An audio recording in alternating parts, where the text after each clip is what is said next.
we really have to work on ourselves so that we're ready to actualize that financial wealth. And I foresee, and I've experienced myself many times, that the dollars are the lag measure. Are you ready to transform your life? This is a no-nonsense show helping immigrants like you create generational wealth, even while working full-time.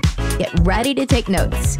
Here's your host, Saket Jain. My Great to Wealth listeners, if you want to manage real estate, maybe you're ready for a lifestyle change. By selling your real estate, of course, you may have to pay substantial capital gain taxes. One option that may help solve this is to learn about doing a 1031 tax-deferred real estate exchange. Because you may be able to defer all of the capital gain taxes, and you could even exchange into a replacement property that may allow you to get rid of all of the headaches involved with being an active landlord. Ray DeWitt is a managing director with Bantanger Financial Services, and his goal is to help you understand all the rules associated with the 1031 exchanges. To learn more, visit their website at bantangerfinancials.com and browse the library of education material. Please be sure to see the disclosures and show notes. Welcome back, my Great to Wealth listeners. Today we have an exciting guy. We have never had this kind of profile before here. He is an ex-rugby player. We're going to talk about rugby a lot. I learned about rugby a lot more than I ever wanted to learn. His name is John Van Der Giessen. A lot of names in there. So we're going to call him John for now. John, welcome to the show, buddy. Good to be here, Saket. Appreciate you. Yeah, no, we had a good conversation. I know you're dialing in from Boise, Idaho. So it's early in the morning compared to where I'm on the East Coast. So thank you for taking the time and speaking with us, John. We're going to dive into a lot of different things. I know you have an exciting career. You have had an exciting career and you're going to continue to have an exciting journey. You have done multifamily, you have done residential real estate, and you're back in residential real estate. Most of the people, once they leave residential, they never come back to it. So that would be an interesting point of view. What made you come back? What's happening in the market? So we'll turn into that. However, before we go deeper, we want to learn more about you. We want to start with when you heard the name of the show, Migrate to Wealth. What were the thoughts in your head? I love the title, shout out to you, and because it did kind of pop up to me a little bit different than a lot of other podcasts. And it is a journey, right? When you're migrating to something, it's a journey. And just from my own personal experience in migration to wealth, I can attest to that. And also just what I've done in life too, from personal development, professional development, and my experiences, it is a journey. So I like what I heard. And that's awesome, man. Next question related to that is going to be more around the term wealth. What does it mean to you? Great question. So from financial terms, wealth is choice. Really, when it boils down to it. I think a lot of people talk about the true currency is time. I agree with that, but I also think that choice within time is pretty important to recognize because there are people out there that are disenfranchised, homeless, that have a lot of time, but they don't have a lot of choice. And so when you can come to a financial position where you have choice within your time, then that's very powerful. Now, on more of a holistic sense, mind, body, and spirit, I think being in a place where you have fulfillment.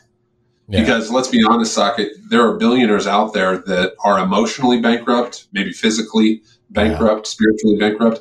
And I don't know if I would take that. And I think a lot of people would agree. If it has to be at a cost of your overall well-being and happiness, then, what does that matter? What is wealth in that sense? That's an interesting perspective. Like I always say that it's kind of funny you use the word mind, body, and spirit. I'm doing a live today at 1:00 Eastern, which is going to be around that holistic health. I'm calling it holistic health. It's actually holistic wealth.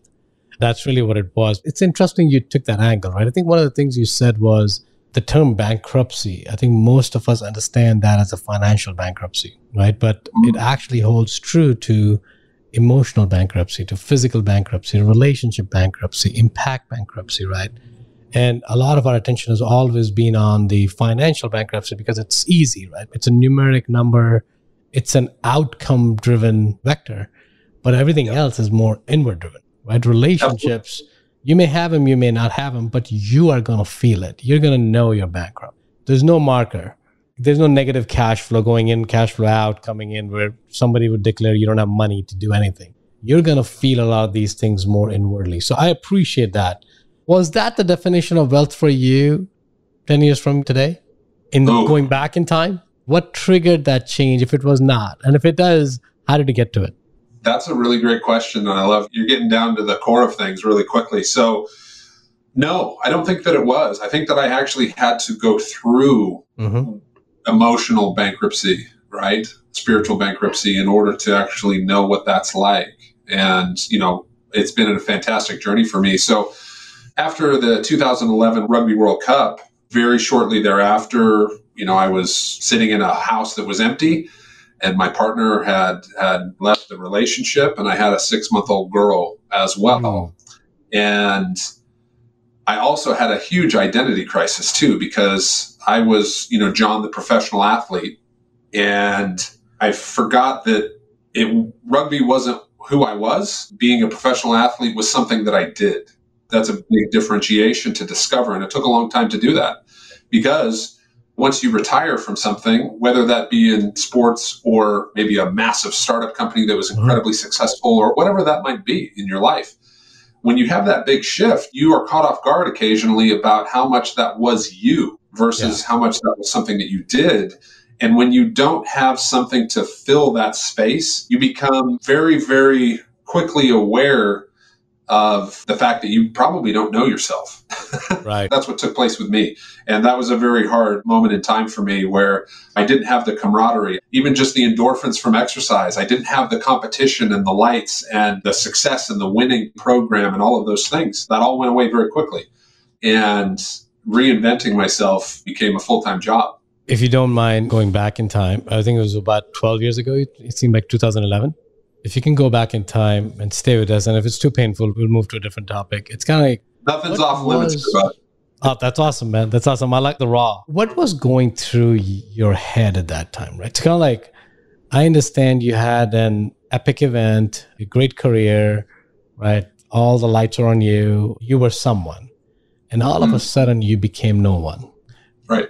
Nothing changed about you except something that you were doing, you were no longer doing. That's all. I'm oversimplifying it for a reason to make it oversimplification, because most people's lives are like that, right? One day something will happen, and that something just changes their entire life.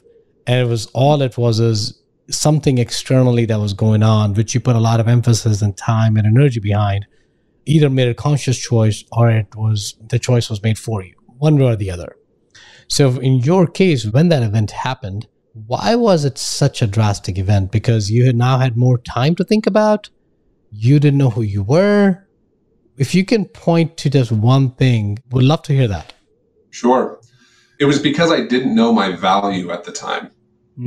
That's what it really came down to. Your value as who? Your value as a person, your values, who you stand for, which aspect? Yeah, just what I was able to bring to anything, whether that's a relationship or a job or just life in general, because it was completely consumed by the job that I had previously. I was very successful at it, yet just at the core of me, I did not know what my value was as a person, what I could fall back on in regards to principles and values. So that really had to come full circle for me to dive deep and understand what those were for me. And I would recommend that anybody spend some time to really get to a clear point where they can articulate what their values are in life, because that's really what you fall back on. Because let's be honest, folks, life has a funny way of throwing things in your face. Where I retired from my job as a professional athlete, and somebody that's listening today, they might have something that happens tomorrow that is an incredible event that they did not foresee, and it completely changes their life forever. And that's going to go away, but you can fall back on your values, and you can fall back on your principles as a person. And that's actually what you get to take forward. Let's stay with that for a few seconds at least. At that moment, you ended your career as a professional athlete. Your partner had left you at that time, and you had a 6-month-old girl. Yes. And I look at that, I'm like, how do you get out of something like that, right? Because what's going in your head is, I may be putting words in your mouth, and if I am, just correct me, please. And I'm sensing that feeling was more of a failure, although you were not a failure, right? Because you're a huge success in whatever you're doing. But after that effect, you felt like whatever you accomplished that for. Was that the feeling you were going through? What was the exact emotional state? I understand your mental state. What was the emotional state, if you can bring us back there? Emotional state was very fragile, because I thought that I had a lot in regards to people supporting me, whatnot. But When the camera goes away and there's not the weekend lights, then you recognize that there's a fair bit of folks out there that are just sort of friends of convenience rather than who's really there day in, day out in the trenches when you're not doing so well, right? Where you don't want to get out of bed and things are just kind of dark in general. Pretty angry, I would say, emotionally, pretty confused, not really knowing what to do with myself or where to go, what was next, how to actually move forward in any respect. So that's rock bottom. That's that bankruptcy that we spoke about. Right. Let's take a few steps forward, baby steps. And thank you, first of all, thank you for being raw on the show. We're only a few minutes in, man, and we've covered some things. No, it's important. I think the reason why it's important is, and I want to give some context to you and the audience, is John's story is not unique, right? At the moment when John was going through it, it was very personal, but it's not unique. All of us have had our triggers in life, our moments in life where we had these vulnerable moments where we felt something that we had deep connection with, and that person, that event, that job, that business is no longer there. And what we realized is everything else was a crutch right now. And those crutches were removed and you couldn't take a single step forward. You just want to lie on the floor, right? And that's really why I want to go into that spirit, is because if you're thinking in that situation, for folks who are listening, that you're alone, your life sucks, it probably does. I'm not the person to say it doesn't or it doesn't, but you're not alone. All of us have had our up and downs. There are seasons in life. Not every season is spring. Not every season is winter. So there's going to be ups and downs. I think the reason why I launched this podcast was to show the overnight success is century of work, right? So there's ups and there are more downs than ups. And it's the moment of the downs where people have to go dig deeper, because that's when the true self's going to come out. So John, thank you again for being honest, being open, being vulnerable. Appreciate it. I know it's not easy, but I appreciate that. I know we talked about it. We're going to go raw. So thank you again for doing that. So let's take a baby step forward. You were feeling defeated. You were feeling alone. You were feeling the relationships that you had were not the relationships. They were relationship convenience and maybe transactional. And I'm putting my own words in your mouth. You didn't say these words. Very accurate. Getting the gist of it. What did you do next? Because the problem with that situation is you can continue going down the negative spiral unless you realize that only you can pull yourself out, or somebody else made you realize that you need to pull yourself back up. That you can go this negative emotional route and there's no end to it. You can keep burying deep and eventually God knows what's going to happen after that, right? So what was going through you? How were you able to figure out what's going to be the next step? That's a really good question, Saket. And I remember specifically in one moment where I just had enough and I didn't want to be that way anymore. And so I knew that I wasn't going to be able to do it myself. Although at the time I really did not have the money for it, I went and found a coach. And the reason why I found a coach is because that made a lot of sense to me. In my previous career, right? Everything is coached. Coaching from a nutritionist, coaching from physical therapists, coaching from, obviously, your head coach, your strength and conditioning coaches, even sports psychologist coaching, literally everything, media coaching. I had coaching in everything. And so then it just made sense to me, well, I want to get better in life. I want to get better in self. Is there somebody out there that could help me? I found that person, and it was amazing once you start investing in yourself, how that can raise the lid for growth in general. So that's really where the seed got planted, where I just was tired. I didn't want to continue anymore in that path. I knew that there was more out there. Take us back in that day when you made that decision, right? Because something must have happened at that point where enough is enough, right? It could be anything. This is my perspective, and I could be wrong. You didn't just wake up the next day. You didn't go to sleep depressed and wake up today that enough is enough, or I'm tired, right? So it's got to be either your daughter, or either your family, either a higher calling, either a sign from the higher power, if you believe in one. What triggered that step? I think it was when I was sitting at my living room table and I didn't pay rent to my sister. She was allowing me to live in a property that she had, and I was in a moment in time where I had to make a lot of considerations towards getting coffee with a meal, very small things. And when I was looking around and seeing that close-knit support of my family and really not living up to my potential and actually owning even just my basic responsibilities, I didn't like that. That can do that to you. In my opinion, I don't think that that's actually being a man, and I needed to step into that. And I like that, right? Because the reason I was honing on that was, John, is for you, the pain of continuing that was much bigger than the pain of a change, right? And that's really what needed to happen for you. That pain of sitting and not doing anything about it far exceeded than pain of taking one positive action. And you knew your positive actions because you lived a life which a lot of people aspire to, being coached by professionals to be a professional, right? So you knew what the next step needed to be, but something prevented you from that. But the moment that pain became much longer, anyone listening to this story, please rewind it if you didn't hear that part. It was in that moment, and you can see in John's body language and his voice, it just dropped, right? You could see he went into that moment. And most of you may be in that moment. I know some of you may just be listening to it, but his voice inflection completely changed in that moment because you could see that he's actually mentally there, right?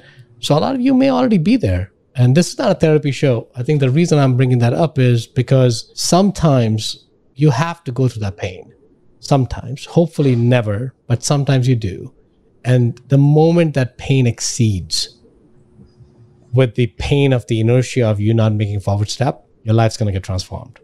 So with that moment now, John, walk us through your transformation journey, man. You found a coach now. Starting to see the impact. Where did you find your support group? Where did you find your new ecosystem? Because now you had true realization of what relationships really mean. Before, a lot of people were probably kind of flocking to you because of your fame, because they probably needed free tickets or access to some places, whatever it may be. There was their need driving them to you, but now you're trying to figure out what the true relationships are. How did that transformation journey is? When I talked about identifying that professional sports was something that I did, it wasn't who I was, I didn't really understand how to transfer anything. Okay, I was a professional sportsman, and now what? And it didn't make sense as far as, okay, I was playing a game, and now I'm trying to get momentum in the professional world and just myself. But what I failed to realize for quite some time is that the reason why I was successful as a professional athlete, there was always somebody that was bigger, stronger, faster, or had a higher rugby IQ than me. Of course. Okay? It doesn't matter what industry you're in. That's always going to be the case. Yeah. But going back to principles and values, I discovered that because I have a lot of integrity, that I have an incredible amount of commitment, that I have a lot of grit, those sorts of things. I'm very curious. I'm excited. A lot of different principles and values.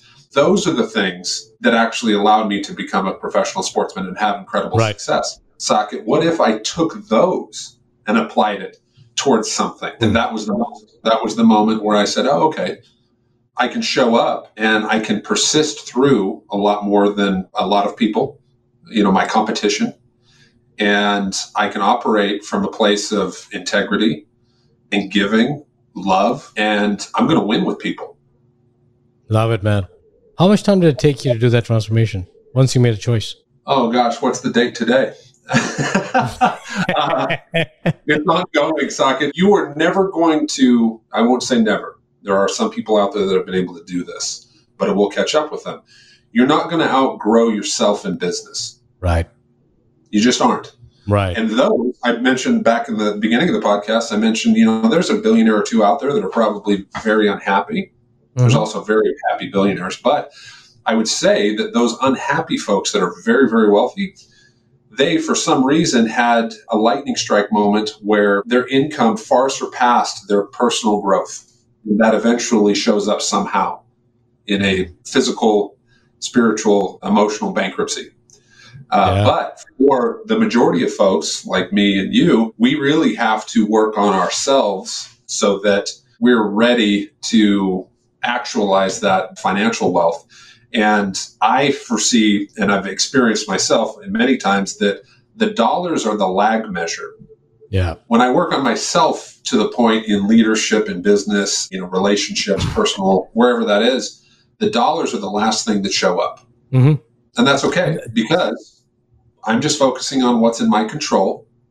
Yeah. And if I'm taking your perspective of being a 90-year-old man, Socket, am I really, really that upset that I didn't get to X number of dollars in 2023? It actually happened in 2025. Come on. Yeah. We don't care about that. No, you're 100% correct, right? I think our time horizons are the biggest culprit, right? Because our moment of weakness, our moment of depression, our moment of my life sucks, it's because we think we need to fix it like today, or our life's perfect, our life's very short. We're going a little bit off topic, but it's fine. It's important. At one point, we think we're immortals, that we're going to have life forever. But on the other moment, we live like we're going to die tomorrow. So when everything is going well, I'm like, why aren't you doing what you're passionate about today rather than working a 9 to 5 that you hate? Oh, because I have time to fix it, right? Other moment, we're like, I needed to make $1 million. I'm at $950K. I'm sad because I didn't get there today. Yeah. It's kind of funny when you start thinking about it. You're living in this duality world, but you're conveniently choosing the duality and just creating misery for yourself, including me. I'm in the same way. But since you said that, it came to, I'm like, when you said about 2023 versus 2025, you're right. But at the same time, you're punishing yourself because you think you didn't hit it today. But you forget that you have 40, 50, 100 more years left, depending upon where you are, what age you are, that there's long life. And 2 years and that long time horizon would not mean anything. But I say that, I also think about one thing is that does not mean become lazy. That does not mean you procrastinate, that I have a long life.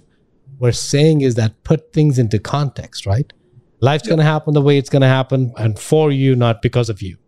So at that point, if you didn't make it, if you're at 950 and you want to hit $1 million goal, the gain is more important than the gap, right? The person you become is more important than the person you want to become. And the journey, to your point, the journey is never ending. Hopefully it never ends, right? Hopefully it ends in the grave, that you're continuously improving. You're touching a lot of really great things there. And to me, a big issue with folks in general is the lack of persistence and consistency. And this is something that I've talked about in a couple of talks that I've given. And we're unhappy with what we have currently, yet we don't do much about it on a daily basis. No, we don't. And that's really the edge that I would urge anybody listening to self-evaluate and lean into, to say, hey, where can I be 1% better today? Mm-hmm. Right? How can I be showing up with my spouse, my children, if you have them, and my teammates at work, my community, and do that every day. Right. Then do it for a year, and then continue to do it. And every day when you come home and you say, you know what? I showed up and I did what I could. I focused on what's in my control. Mm-hmm. And then I guarantee you, with enough of those days stacked up in the bank, Socket, you're going to see good things. I agree. It may not be the time frame that you originally decided they should be in,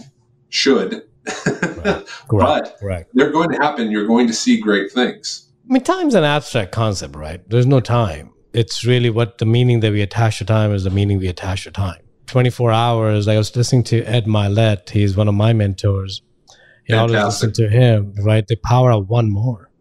And it's an important, if you haven't read that book, at least for listeners, make sure you grab a copy of that. A business partner of mine. Yeah, it's a great book, right? The whole concept. And the way he has looked at the time is he splits the time in 15-minute increments, which brings the sense of urgency, which brings more productivity. But also at the same time, he's saying we have a long life, right? So don't beat yourself up. Yeah, do your best and that make sure you're using your time well. But that does not mean that you sulk and cry about something that you were not able to accomplish. As long as you put the best effort of your own, I'm sure as a professional sportsman, you're not going to win every game. As long as you did your best and only you know did you do your best or not. Nobody else knows. Your coach doesn't know. Your teammate doesn't know. You are the only one who can say that, did I play the best or not? If you did, there's always the next day, right? Yeah, absolutely. So in business and wealth accumulation, let's say that making $50,000 a year and you want to make 100. Yeah. Okay. Well, that's great. And what are you doing actively every day Correct. to capitalize on that? And I would say, to steal, I believe, Tony Robbins, this is an incredible time to be alive. Correct. You and I are of an age where we remember where it was like not to have cell phones. Oh, yeah, man. Yeah. That's incredible. Now we have everything at our disposal. Case in point, when I learned the word rugby, there was no YouTube. There was no social media. Right. There was internet. You know, I think I dialed up to figure out what rugby was.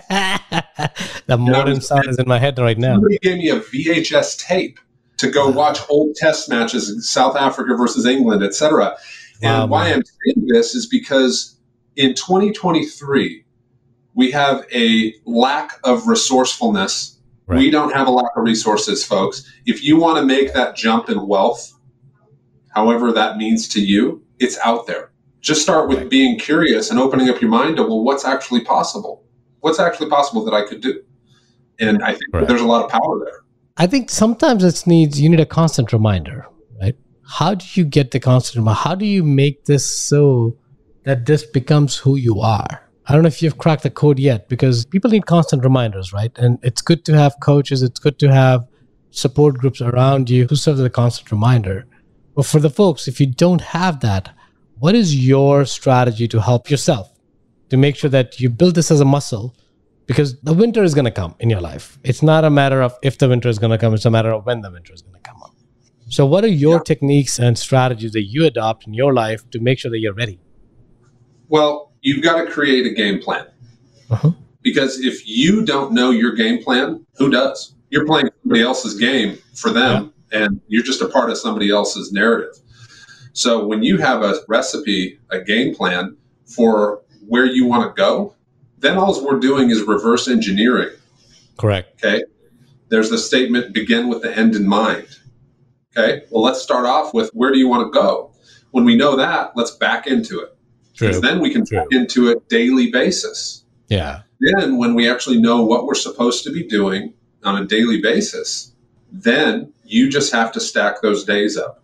True. You get into a scenario where, let's say it's end of year, end of quarter, end of whatever. You're not exactly thrilled with the results. Maybe it was off by a little bit, but you saw progress. Okay, well, let's just be curious. What do we need to change in the game plan in order to succeed? Right. Because life is a big campaign, and with some intentionality and clarity on where we want to go, for the people that like sailing out there, it's waypoints. It is not a linear scenario by any means. It is legitimately tacking back and forth, checking in on a daily, weekly, monthly basis to see, okay, how far off are we and what kind of adjustments do we need to make in order to get there? Correct. I wish it was a silver bullet socket or some sort of pill, but if people can lean into what I just talked about, you will be shocked over the long term how far different your life will look. Yeah, I think it makes sense, right? And I was going to make it more actionable for people. I think one of the things you could do is very easily to make sure you're true to your future goal is write them down and use it as a reminder. Just look at it every day. Because what you're doing now is, your today may be tough, your today may be hard, but you have a long-term plan. How close are you to that? And that'll serve as a reminder, that'll serve as a trigger point for you when you are going through a rough patch, and there's a winter in your life, that you're like, you know what, this is what I really want to accomplish. Is this hard enough today that I will completely miss that goal? Chances are you're going to come back, no, I got to do it, continue doing it. It's just a setback. It's not a failure. I'm going to continue moving that. I don't know if that's going to work or not, but that's the one thing I do in my life for me. And of course, I have supporting spouse who make sure I stay grounded. I don't fly when everything is going my way, and I don't go hit the rock bottom when things are not going my way, right? That's my balancing point. Find your balancing point, but setting up a goal, writing them down, and putting it on a piece of paper. The most successful people I know write down their goals regularly, many of them daily. Even if it's a repetition, that's perfectly fine. Right? It's just a matter of, are you doing, is it written somewhere or is it in your head? If it's in your head, there's an issue. Is it your screensaver on your phone? Do you have a vision board?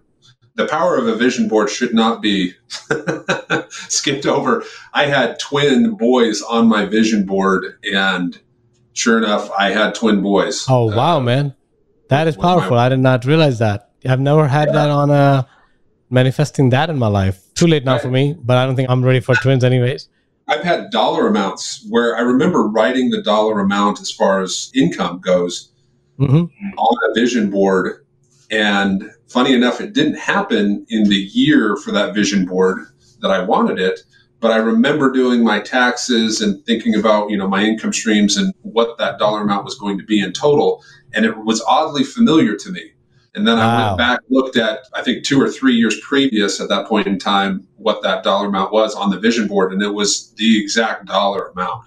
It wasn't a round number. It was kind of an odd number too. So, but yeah, intentionality and clarity on goals, I think is what we're talking about. It is. I didn't believe, I lived my whole life without goals because I thought goals are for losers, but it's not. Don't be me. Be better than me. Be someone like John. Learn from somebody who is doing this and living it. I'm still making my own mistakes every single day and trying to fix myself. John, I know you and I can talk at length, and we have before. So I want to be respectful of everyone's time here. Is one thing that I do want to ask which is switching away from life and business to more about your decision to move away from multifamily to come back into residential, which you made in the last several months here. When the market, one could argue that it's probably not the best time to switch to residential because of the turmoil. And the reason I'm asking this question is to give you the context, is more to learn about what really is happening.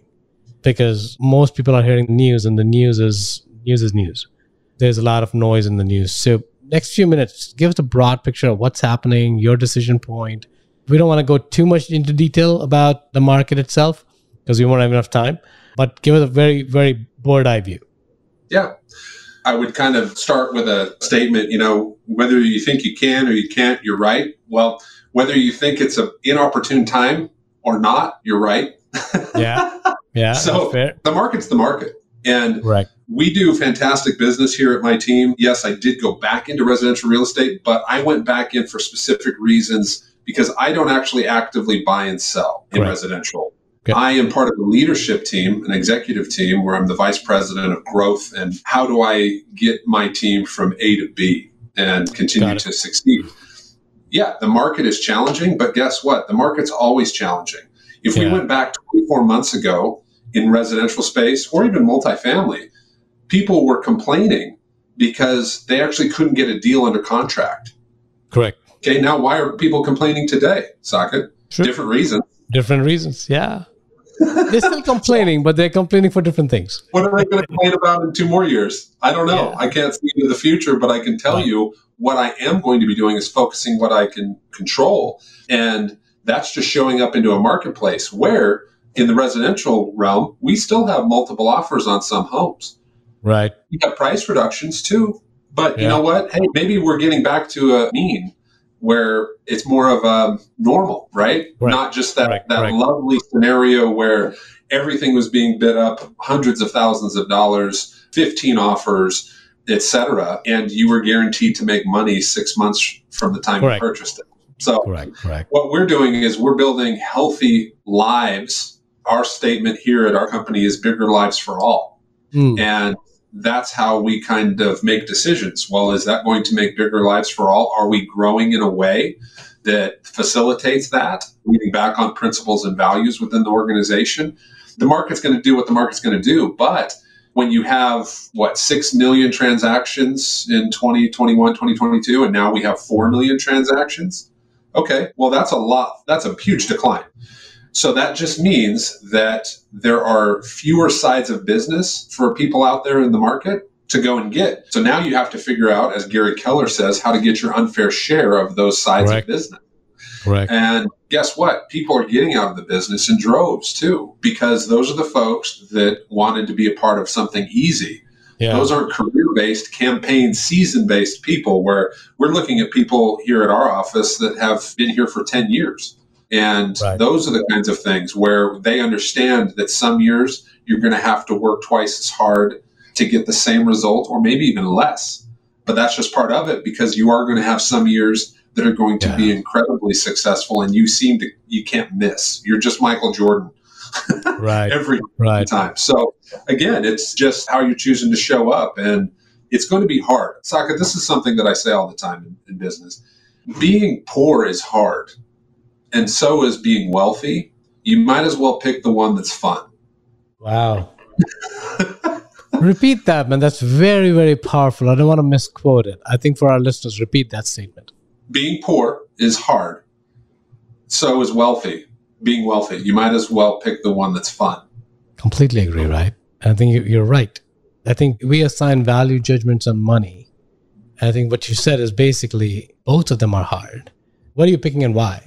And that's important. Dude, on that note, I think we're running short on time. So I want to be respectful of your time. I want to make sure that we can cover everything. This has been a lot of fun conversation. Towards the end, John, as you look back on your life, what is one insight you'll share with your 20-year-old self? Be authentic.